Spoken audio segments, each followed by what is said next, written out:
신약성경 누가복음 22장 31절에서 34절 말씀. 공포 영화들을 보면 사탄이 참 많이 등장을 합니다. 이 사탄이 나와서 직접 인간을 해하는 경우도 종종 있고요. 또 이 사탄이 사람에게 들어가서 이 공포 분위기를 조장하는 그러한 경우도 참 많이 있습니다. 이 현대 문화에서 보면 아주 다양한 장르에서 사탄이 등장을 합니다. 영화, 드라마, 또 웹툰, 소설, 온갖 이 문화의 여러 장르에서 사탄이 등장을 하는데, 이 현대인들이 이 현대 문화의 다양한 장르에서 등장하는 그 사탄의 모습을 보면서 이 마음에 경각심을 갖게 되고, 저 사탄과 싸워야 되겠다, 이러한 마음을 가지게 될까요? 그렇지 않을까요? 그렇지는 않습니다. 이 사탄에 대해서 현대문화에서 많이 이야기를 하는데, 그 사탄에 대한 이야기를 보면서 이 마음에 경계심을 갖는 게 아니라 그냥 사탄을 하나의 문화의 장르로 소비해버립니다. 그냥 존재하지 않는 아무것도 아니지만 상상 속의 어떠한 존재처럼 이 사탄을 소비하게 된다라는 것이죠. 아주 오래전 영화 엔드 오브 데이즈라는 영화가 있었는데, 이 영화를 보면은 이 사탄을 믿지 않게 만드는 것도 사탄이다, 이런 대사가 하나 나옵니다. 이 사탄의 아주 강력한 무기가 이 현대인들에게 이 사탄은 아무것도 아니다, 사탄은 존재하지 않는다, 이렇게 믿게 만든다라는 것이죠. 이 영화 속에서 사탄을 보면 이 사람 몸속에 들어가서 사람을 천장에 붙어 있게도 만들기도 하고, 사람의 목이 돌아가게 만들기도 하고, 뭔가 사람을 괴물처럼 만들기도 하는 그러한 모습들이 등장을 하는데, 이 사탄의 실체는 그러한 것은 아닙니다. 이 사탄이 어떠한 존재인지는 이 성경 속에 나오는 이 사탄, 그 이름을 통해서 우리가 알 수가 있습니다. 이 성경 구약 성경에서 이 사탄의 원어가 이 사탄입니다. 히브리어로 사탄이에요. 그 발음을 우리가 그대로 가져온 거예요. 이 사탄의 뜻이 대적, 대항자라는 뜻이 있습니다. 하나님께 대적하고 하나님께 대항하는 그러한 존재라는 거죠. 이 사탄을 헬라어로 바꾸면 헬라어로 그대로 음역해서 사타니스라고 부르기도 하고, 이것을 번역한 단어로는 헬라어 디아블로스라고 이야기합니다. 이 디아블로스라는 뜻이 중상자, 비방자, 이런 뜻이 있어요. 우리말로 번역할 때는 마귀라고 번역을 하는데, 이 의미가 저기를 가지고 고소하다, 비난하다 라는 단어 디아발로에서 유래를 했다라고 이야기를 합니다. 그러니까 이 사탄이 어떠한 존재냐면, 인간에게 적의를 가지고 하나님께 대적하고 대역하면서 인간에게 적의를 가지고 인간을 하나님께 고소하는 자, 인간을 하나님께 비방하는 자다라는 것입니다. 오늘 본문에 보면 우리 예수님께서 제자들에게 하시는 말씀이 사탄이 너희를 밀가부르듯 하려고 요구하였다라고 말씀을 하고 있습니다. 그러니까 이 사탄이 인간을 하나님께 고소하면서 이렇게 이야기를 하는 거예요. 저 인간은 죄인입니다. 저 인간은 하나님의 백성이 될 자격이 없습니다. 하나님은 의의 하나님 아니십니까? 의의 하나님이 이 죄인된 인간을 하나님의 백성으로 삼으면 안 되니까 저 죄인된 인간을 나에게 양도해 주십시오, 이렇게 요구하는 것이 바로 이 사탄이다라는 것입니다. 이 말씀, 예수님의 말씀을 조금 더 구체적으로 풀이를 해서 해석을 하면, 이 사탄이 이 성도들을 하나님께 요구하기 위해서 이 성도들을 밀가부르듯 까부른다, 이렇게 이야기를 하는 겁니다. 이 밀가부르듯 까불어서 쭉정이로 만들어서 흔들어내고 쭉정이로 털어버려서 하나님의 백성의 자리에서 떨어지게 만들려고 하는 것이 바로 이 사탄의 모습이다라는 것입니다. 이 코로나19로 함께 모이기 어려운 이 시대는 이 사탄의 미혹이 아주 강력한 시대입니다. 이 사탄이 끊임없이 교회와 성도들을 흔들어대고 있습니다. 이 사탄의 공격이 강력한 이 시대에 우리는 어떻게 이 사탄의 미혹에서 이겨낼 수 있을까요? 이 손자병법에 보면 지피지기 백전불태라는 말이 있죠. 이 적을 알고 나를 알면 100번을 싸워도 위태롭지가 않다, 이런 말입니다. 마찬가지로 이 사탄과의 영적인 전쟁에서 우리가 이 사탄이 어떠한 존재인지, 또한 사탄의 미혹이 어떠한 모습으로 다가오는지 그것을 알면 100번 영적 전쟁을 해도 우리에게 이 영적인 위기가 찾아오지 않게 되는 것입니다. 사랑하는 성도 여러분, 오늘 이 말씀을 상고하면서 사탄이 어떠한 존재인지, 또한 사탄의 미혹이 어떠한 것인지 깨닫고 날마다 영적 전쟁에서 넉넉하게 승리하시기를 예수님의 이름으로 간절히 축원합니다. 첫째, 이 사탄의 강력한 미혹은 성도들을 교회에서 멀어지게 만든다라는 것입니다. 이 모닥불을 잘 유지하려면 어떻게 해야 됩니까? 장작을 잘 쌓아둬야 합니다. 이 장작이 잘 모여 있어야 모닥불이 잘 피어오르죠. 이 불이 활활 타고 오를 때는 이 장작을 대충 막 던져놓어도 이 장작이 불에 잘 탑니다. 이 불에 잘 탈 때는 이 장작이 모여 있고 비가 와도 이 장작이 꺼지질 않아요. 모닥불이 꺼지지 않습니다. 그런데 날씨가 좋고 이 장작에 잘 타고 있는 그러한 상황일 때도 이 모닥불을 발로 툭툭 차가지고 다 흩어놓으면 어떻게 됩니까?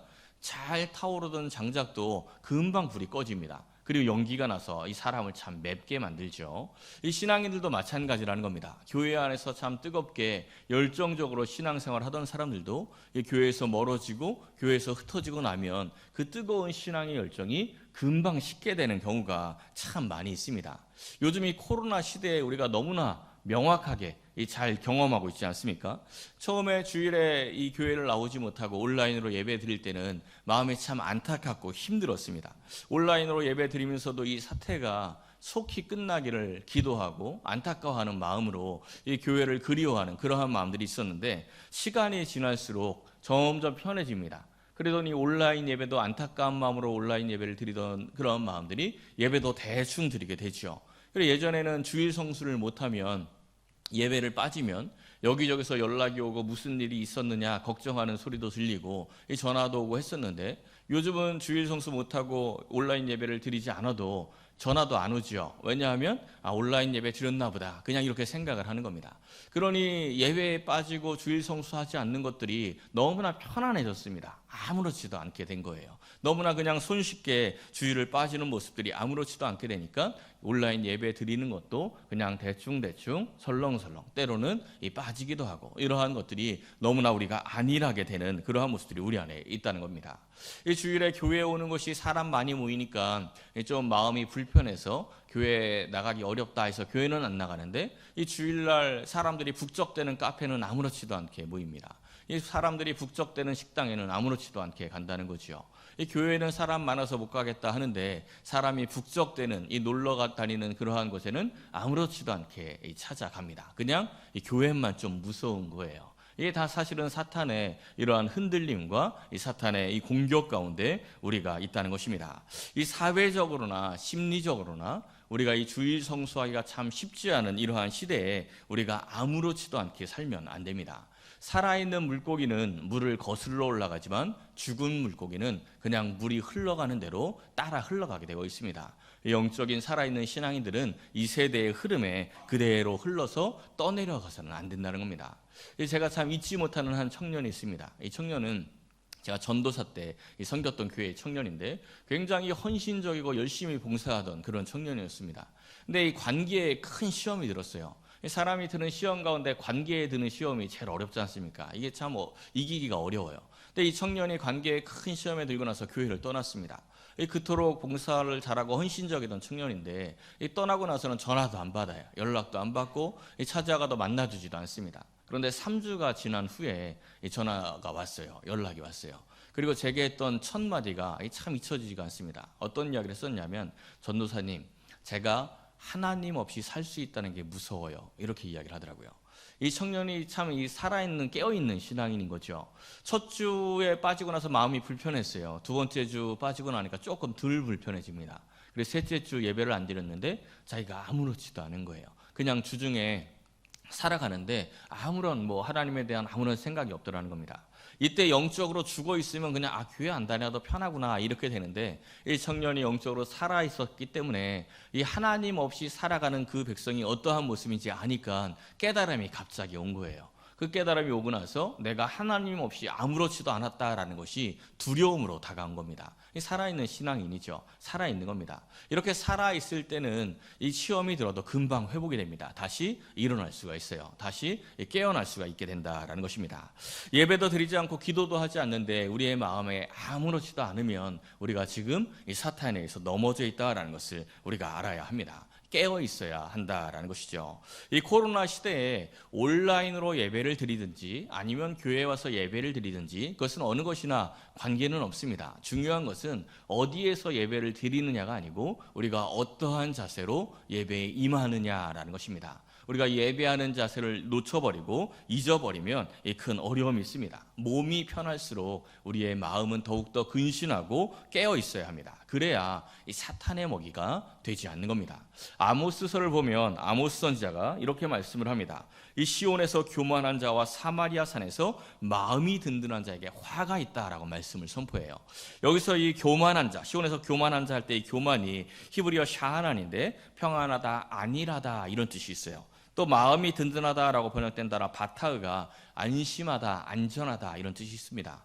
시온은 남유다 백성들이 예배하는 장소가 있는 곳이고 사마리아 산은 북이스라엘이 예배하는 그러한 장소가 있는 곳입니다. 그러니까 아모스 선지자가 선포했던 말씀은 너희들이 지금 교회 다닌다고 너희들이 예수 믿고 있다고 그냥 안일하게 뭐 나는 괜찮지 하고 안심하고 있는데 이 멸망당할 세상과 네가 다를 바가 없다라고 선포한 겁니다. 예배하고 있는 장소 시온에 있고 예배하는 장소 사마리아 산에 있는데 너희들이 지금 하나님의 뜻과 관계없이 살아가고 하나님의 말씀이 어떠한 의미가 있는지 전혀 생각치 아니하고 그냥 살아간다면 교회 다닌다고 나 예수 믿고 있다 하고 그냥 안심하고 안전하다 생각하는 것 착각이다 이런 말씀입니다. 이 말씀을 들은 이 북이스라엘 백성들이 아모스 선지자의 말씀을 듣고도 돌이키지 않습니다. 자기들은 그냥 하나님의 백성이라는 거죠. 그런데 얼마 지나지 않아서 결국은 이 북이스라엘이 멸망하고 맙니다. 우리의 신앙생활은 영적 전쟁입니다. 우리가 작년에 여호수아서 말씀을 나누면서 1년 내내 우리가 함께 보지 않았습니까? 사도 바울도 디모데전서 6장에서 믿음의 선한 싸움을 싸워서 영생을 취하라 라고 말씀합니다. 영생을 취하기 위해서는 믿음의 선한 싸움, 영적 전쟁을 치루어야 한다라는 것입니다. 이 전쟁터에서 싸움의 현장에서 졸고 있으면 어떻게 됩니까? 전쟁터에서 졸면 죽는 거예요. 전쟁터에서 졸면 패배하게 되는 겁니다. 깨어 있어야 한다라는 것이죠. 사탄이 이 성도를 안일하게 하는 가장 쉬운 방법이 이 모닥불을 흩어놓듯이 이 성도를 교회에서 흩어놓는 겁니다. 교회에 모이지 못하게 하고 교회에 연합하지 못하게 흩어놓는다는 것입니다. 그러니까 요즘 시대에 사탄이 얼마나 신이 나겠습니까? 이 사탄이 신나서 웃고 있는 모습을 우리가 생각을 할 줄 알아야 합니다. 사탄이 신이 나서 이 우리를 흩어놓고 있다라는 것입니다.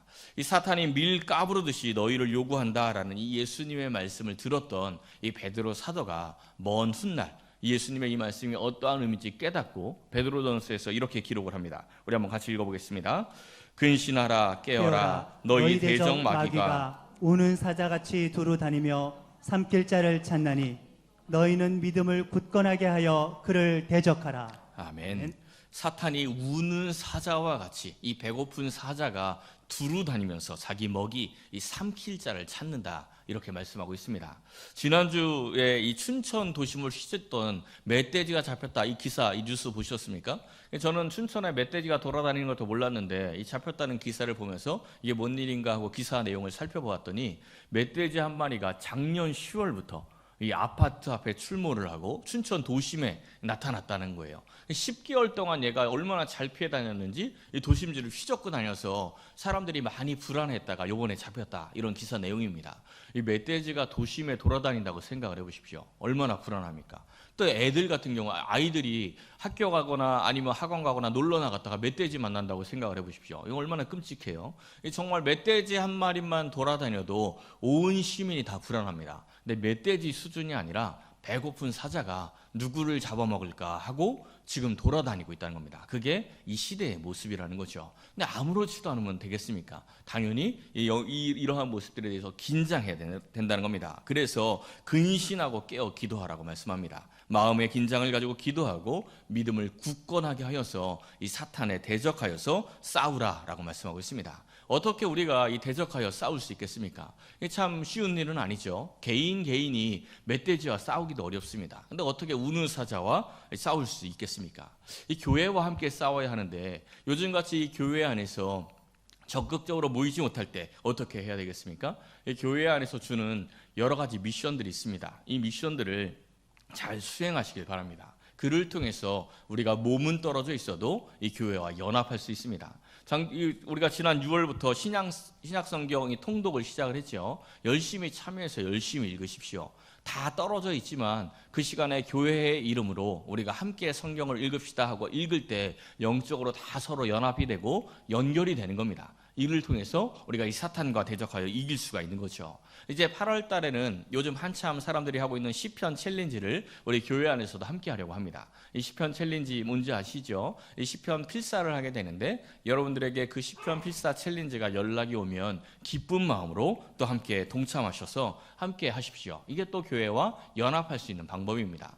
8월에는 우리가 생기 프로젝트 매해 여름마다 하는 것인데 올해도 역시 생기 프로젝트가 있습니다. 이 함께 기도하는 그런 프로젝트가 진행이 됩니다. 그때에도 열심히 나오셔서 함께 꼭 기도하시길 바랍니다. 이렇게 이 사탄의 미혹과 흔들림이 강한 이러한 시대에 교회에 연합할 수 있는, 믿음을 굳건하게 하고 사탄에 대적할 수 있는 좋은 방법입니다.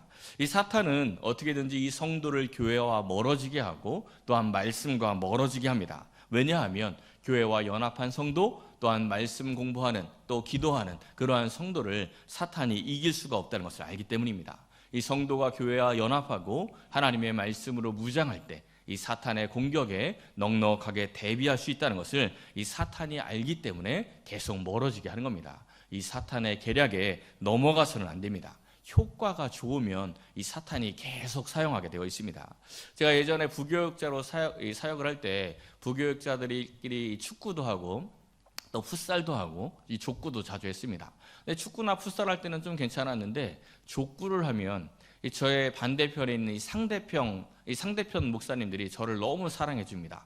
저한테 공을 다 줘요. 왜 자꾸 저한테 공을 주는지 아십니까? 제가 족구를 잘 못해요. 개발이거든요. 그러니까 나한테 공을 주면 자기들이 점수 따기가 쉬운 거예요. 점수 따기가 쉬우니까 계속 저 있는 쪽으로 이 공을 보내는 거죠. 이 마찬가지입니다. 이 사탄은 우리를 공격할 때 우리가 이 약한 부분, 쉽게 넘어지는 부분을 계속 공격을 하게 되어 있습니다. 사탄에게 점수 주지 말기 바랍니다. 예배를 게을리하고 말씀과 멀어지는 것 다 이 사탄에게 점수 주는 겁니다. 똑같은 일로 넘어지지 마십시오. 똑같은 일로 넘어지면 사탄은 똑같은 일로 또다시 공격을 하게 되어 있습니다. 예수님께서 이 마태복음 3장에서 마지막 때의 알곡과 쭉정이로 이 구분을 하고 쭉정이는 불로 태우시겠다고 말씀하셨습니다. 지금 이 세상이 마치 곡식을 키질하는 것처럼 흔들리고 있습니다. 이 흔들리는 세상 가운데 쭉정이처럼 날리는 존재가 되어서는 안 됩니다. 우리는 쭉정이처럼 날릴 수밖에 없는 가벼운 존재입니다. 그래서 교회와 연합하고 함께 기도하고 함께 말씀을 나누어야 합니다. 그래야 날아가지 않는 그러한 신앙인이 되는 겁니다. 사랑하는 성도 여러분, 이 흔들리는 세상 속에서 교회와 연합하여서 이 사탄에게 미혹되지 않는 신앙인으로 꽉 찬 알곡과 같은 복된 성도 여러분 되시기를 예수님의 이름으로 간절히 축원합니다. 두 번째, 이 사탄의 미혹은 우리의 기도 생활을 방해한다는 겁니다. 우리 32절과 33절 읽어보겠습니다. 그러나 내가 너를 위하여 내 믿음이 떨어지지 않기를 기도하였노니 너는 돌이킨 후에 내 형제를 굳게 하라. 그가 말하되 주여 내가 주와 함께 오게도 죽는 데에도 가기를 각오하였나이다. 아멘. 우리 예수님께서 이 베드로에게 사탄이 너를 노리고 있다. 사탄이 너를 노리고 있으니까 내가 너를 위하여 기도한다. 이렇게 말씀을 해주셨습니다. 그런데 이 베드로가 예수님의 말씀을 듣고 기도해 주셔서 감사합니다 이렇게 하는 게 아니라 주님, 내가 주님과 함께 옥에 갇힐 생각도 있고 주님과 함께 내가 죽기까지 각오한 사람입니다. 내 믿음이 뭘 떨어지겠습니까? 이런 반응을 지금 보이고 있는 겁니다. 근데 이 말을 들은 예수님께서 이 베드로에게 야, 너 믿음 참 대단하구나. 너 대단한 각오했구나. 이렇게 칭찬하시는 게 아니라 너 오늘 닭이 울기 전에 나를 배신할 거다. 나를 부인할 거다. 이렇게 말씀을 하십니다. 이 말씀을 하시고 39절과 40절 한번 보십시오. 이제 예수님께서 십자가를 지시기 직전, 잡히시기 직전의 상황인데 이 십자가라는 큰 고난 앞에서 예수님께서 기도하시기 위해서 감람산으로 가십니다. 그런데 이 예수님께서 감람산에 가서 기도하시는 게 십자가 때문에 특별한 시간을 내셔서 기도하시는 게 아니라 어떻게 기도하셨다고 이야기합니까? 습관을 따라 기도하셨다라고 이야기하십니다. 그러니까 예수님은 이 어려움 때문에 특별히 시간을 내서 지금 너무 어려운 일이 생겼으니까 우리 기도하자 이게 아니라 늘 하시던 대로 이 십자가 앞에서 늘 하시던 대로 이 기도의 습관대로 기도를 하셨다라고 말씀을 하고 있는 겁니다. 우리도 이러한 기도의 습관이 있어야 합니다. 이러한 기도의 습관이 있는 사람들은 어려운 일을 만날 때 당황하지 않고 이 기도할 수 있는 강건한 신앙인이 될 수 있습니다. 우리 예수님께서 이 제자들에게 이제 곧 어려운 일이 있을 테니까 너희들 깨어 기도해라. 이 사탄의 유혹에 빠지지 않도록 기도하라. 이렇게 말씀하셨습니다. 그리고 예수님이 기도 홀로 조금 떨어진 곳에 가서 기도하시죠. 얼마나 간절히 기도했는지 땀방울이 핏방울이 되도록 기도하셨습니다. 우리 예수님이 이렇게 간절히 기도하고 기도를 마치고 제자들에게 왔는데 제자들이 뭐 하고 있었습니까? 이어지는 45절 말씀을 보면 제자들이 잠들어 있었어요. 근데 이 누가복음은 제자들을 조금 편들어 줍니다. 제자들이 왜 잠들어 있다고 말씀하고 있어요? 슬픔으로 인하여 잠들었다 이렇게 말씀하고 있습니다. 근데 이것이 참 중요합니다. 늘 습관을 따라 기도했던 예수님은 십자가라는 고난, 이 십자가라는 어려움 앞에 뭘 하셨어요? 습관에 따라 기도하셨습니다. 근데 습관에 기도가 없었던 이 제자들은 이 어려움을 만나니까 낭망하고 절망하고 슬퍼하면서 기도하는 게 아니라 졸고 있습니다. 이 낭망 앞에서 어려움 앞에서 기도하지 못하고 잠들어 있었다라는 것입니다. 이 새벽 기도를 전혀 안 했던 사람이 심각한 문제를 만나서 이 새벽 기도 해야 되겠다 하고 기도의 자리에 나오면 처음에는 첫 시간 이 며칠에는 비몽사몽으로 기도할 때가 많아요. 이 기도의 새벽 기도 습관이 전혀 없었으니까 어려운 거죠. 정신 차리기가 참 어려운 그러한 시간이 되는 겁니다. 근데 새벽마다 늘 기도하던 사람들은 어떻습니까? 평소에도 그 시간이 되면 저절로 이 눈이 떠져 있습니다. 우리는 항상 이 기도의 습관을 잘 유지해야 됩니다. 나쁜 습관은 그냥 내버려둬도 잘 유지돼요. 그냥 그대로 갑니다. 근데 좋은 습관은 조금만 이 긴장을 놓치면 금방 무너져 버립니다. 지금 이 코로나 이후에 교회들마다 가장 이 새벽 이 기도의 숫자, 이 예배의 숫자가 회복되지 않는 예배 시간이 언제인지 아십니까? 바로 이 새벽 기도의 시간이에요. 다들 그런 이야기를 합니다. 왜 그런지 아십니까? 코로나로 인해서 새벽 예배가 중지된 시간들이 좀 있었죠. 그 시간 동안에 그 좋았던 기도의 습관이 깨어진 사람들이 다시 회복을 못하고 있는 거예요. 이 새벽 기도 습관을 다시 회복하기가 그만큼 쉽지가 않다라는 것이죠. 근데 이 새벽 기도의 습관은 영적 전쟁에서 아주 강력한 습관입니다. 아주 좋은 무기예요. 굉장히 좋은 무기입니다. 이 무기를 놓쳐서는 안 돼요. 이 새벽 기도의 습관을 놓친 사람들은 다시 회복시키시기를 바랍니다. 또 아직 이 새벽 기도의 습관이 없는 사람들은 꼭 이 새벽 기도의 습관을 만드시길 바랍니다. 영적 전쟁에서 어려운 시기에 아주 강력한 무기라는 것을 깨닫게 될 것입니다. 이 기도의 습관이 없었던 베드로의 모습을 한번 보십시오. 이 사탄의 유혹에 빠지지 않게 기도하라라는 이 예수님의 말씀에 순종하지 아니하고 기도하지 않았다가 예수님께서 잡히신 후에 예수님을 부인합니다. 이 주를 위해서 죽겠다라고 아주 자신만만하게 다짐을 했는데 예수님을 부인하는 것도 모자라서 예수님을 저주하고 예수님을 모른다고 맹세까지 했습니다. 베드로가 왜 실패했습니까? 베드로의 실패 이유는 단순합니다. 베드로가 기도하지 않았기 때문이죠. 베드로가 왜 기도하지 않았을까요? 베드로가 기도하지 않은 이유 역시 단순합니다. 자기 자신을 믿고 있었기 때문입니다. 아모스 선지서의 말처럼 안일했죠. 안심하고 있었습니다. 내가 예수님의 제자인데, 내가 어떤 사람인데, 나는 예수님을 위해서 충분히 죽을 수 있는 사람인데, 이렇게 안심하고 안일하게 있다가 기도하지 못하고 넘어지고 만 겁니다. 이 모든 것이 사탄의 미혹입니다. 사탄은 우리의 기도 생활을 방해합니다. 어떻게 방해합니까? 기도하지 않아도 충분히 잘 살아갈 수 있다. 이러한 헛된 자신감을 넣어줍니다. 자기도 모르게 기도하지 않아도 그냥 살 수 있다는 생각을 넣어준다는 거죠. 우리의 기도의 생활을 게으르게 만듭니다. 사탄은 기도하는 성도를 결코 이길 수 없습니다. 이 기도하는 성도를 결코 이길 수 없기에 계속 방해를 하는 겁니다. 사랑하는 성도 여러분, 이 성도의 강력한 무기, 이 기도의 삶을 방해하는 이 사탄의 미혹에 흔들리지 말고 날마다 기도의 습관을 위해서 이 영적 전쟁에서 늘 승리하는 삶을 사시기를 예수님의 이름으로 간절히 축원합니다. 마지막 세 번째는 예수로 우리가 승리해야 한다라는 것입니다. 이 베드로는 오늘 실패했습니다. 예수님의 예언대로 예수님을 모른다고 3번이나 부인하고 저주하고 맹세까지 하고 돌아섰습니다. 이 사탄의 미혹에 넘어지고 말았죠. 이 사탄이 흔들기 전에는 베드로가 자기 자신이 어떠한 존재인지 몰랐어요. 자기가 그렇게 철저하게 넘어지고 예수님을 부인하고 저주까지 하는 그러한 존재가 될 것이라고는 상상조차 하지 않았다는 것입니다. 그런데 이 베드로의 안에 무적행이 있었습니다. 베드로 안에 지옥이 있었죠. 스스로 알지 못했을 뿐입니다. 우리는 어떠합니까? 우리는 베드로보다 좀 낫습니까? 우리는 이 베드로보다 좀 나서 정말 예수님 믿고 끝까지 잘 살아갈 수 있습니까? 우리 안에는 무저갱이 없습니까? 우리 안에는 탐욕이 없고 우리 안에는 교만이 없을까요? 여러분들은 예수님만 붙들고 끝까지 이 세상을 살아갈 수 있겠습니까? 로마서 3장에 있는 말씀을 보십시오. 우리는 나으냐? 결코 아니라는 겁니다. 다 죄 아래에 있다.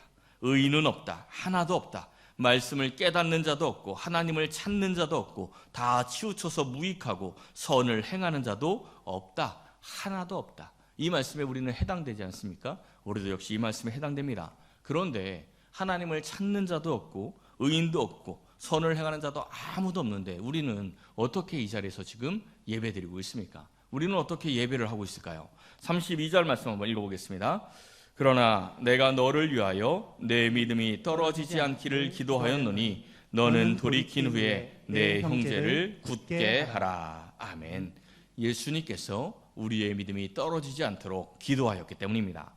베드로는 사탄에게 휘둘려서 예수님을 배신했습니다. 예수님을 저주하고 맹세하였습니다. 그런데 이 베드로가 어떻게 사도가 되었습니까? 어떻게 하나님 나라를 위해서 순교할 수 있는 그러한 위대한 사도가 될 수 있었습니까? 그것은 예수님께서 베드로의 믿음이 떨어지지 않도록 기도하였기 때문입니다. 이 사탄에게 휘둘렸던 이 시몬이라는 사람이 예수님의 기도로 말미암아 교회의 받침이 되는 베드로, 이 반석이 된 것입니다. 이 세상을 우리가 살아가면서 우리는 얼마나 이 사탄의 미혹에 수없이 많이 넘어집니까? 우리도 이 베드로처럼 얼마나 자주 예수님을 부인하고 예수님을 배신합니까? 잠시의 이익 앞에서 자기의 자존심을 지키겠다고, 자기를 자랑하겠다고 얼마나 자주 예수님을 부인하고 또한 예수님을 배신합니까? 우리가 이웃을 미워하고 이웃을 사랑하지 못하고 공과 의를 이루지 못하면서 살아갈 때마다 또한 하나님의 뜻대로 살아가지 못하는 것들마다 다 예수님을 배신하는 그러한 삶 아니겠습니까? 이 베드로가 닭 우는 소리를 듣고 나서야 자신의 연약한 실체를 깨닫고 통곡합니다. 우리도 이 닭 우는 소리를 들을 줄 알아야 합니다. 설교를 통해서 또 말씀을 읽다가 찬양을 하다가 기도를 하다가 또한 성도의 교제를 통해서 모든 상황을 통해서 우리 하나님께서 우리에게 주시는 신호, 이 닭 우는 소리를 우리가 들어야 한다는 것입니다. 이 닭 우는 소리를 들을 때 우리는 자신의 연약함을 깨닫게 됩니다. 자신의 연약함을 깨닫게 될 때 그때서야 비로소 이 성령의 도우심을 얻게 되는 것입니다. 로마서 8장 26절을 보면 성령이 우리의 연약함을 도우신다. 또한 성령이 말할 수 없는 탄식으로 우리를 위하여 친히 간구하신다라고 말씀하고 있습니다. 또한 우리 예수님께서도 이 베드로를 위해 기도하셨는데 예수님은 베드로만 위해서 기도하시는 게 아닙니다. 우리를 위해서도 기도해 주십니다. 우리 로마서 8장 34절 말씀 읽어보겠습니다. 누가 정죄하리요? 죽으실 뿐 아니라 다시 살아나신 이는 그리스도 예수시니 그는 하나님 우편에 계신 자요 우리를 위하여 간구하시는 자신이라. 아멘. 예수님이 바로 우리를 위하여 간구하시는 자다라고 분명하게 말씀하고 있습니다. 지금도 예수님의 간구와 성령의 말할 수 없는 탄식으로 우리와 같이 연약한 존재들이 지금 예배하고 있는 것입니다. 이것을 우리가 분명히 알아야 합니다. 예수님의 기도로 성령의 도움으로 우리가 믿음을 잃지 않다라는 사실을 알아야 합니다. 자기 자신의 믿음을 결코 자만해서는 안 됩니다. 교회 몇 번 빠져도 그냥 예배 대충 몇 번 드려도 내가 기도하지 않아도 나는 하나님 믿는 사람인데 나는 예수님 믿는 사람인데 내가 설마 예수님 버리겠나? 내 신앙이 떨어지겠나? 이런 착각하지 마십시오. 이 가나안 성도라고 불리는 사람들처럼 나는 예수님 믿지만 이 시대의 교회가 엉망진창이니까 나는 교회 안 다니고 혼자 믿을 거야. 이러한 교만 있어서는 안 됩니다. 착각해서는 안 된다는 겁니다. 그 신앙이 정말 유지될 것 같습니까? 흔들리지 않을 때는 모릅니다. 흔들려 봐야 아는 거죠. 그 세상이 강력하게 흔들릴 때 쭉정이처럼 날아가지 않을 그러한 자신이 있습니까? 절대 그렇지 않습니다. 자만해서는 안 됩니다. 자신의 약함을 알아야 합니다. 그래야 성령을 의지합니다. 자신의 연약함을 알아야 깨어 있을 수 있습니다. 자신의 약함을 인정해야 기도할 수 있습니다. 자신의 연약함을 알아야 어떻게든지 교회와 연합하고 교회와 함께하려는 마음이 생기는 겁니다. 사랑하는 성도 여러분, 근신하고 깨어 기도하시기를 바랍니다. 예수 그리스도의 이 몸된 교회 안에서 자신의 힘이 아니라 예수의 힘으로 또한 성령의 힘으로 성도의 교제로 날마다 승리하는 삶을 살아가시기를 예수님의 이름으로 간절히 축원합니다.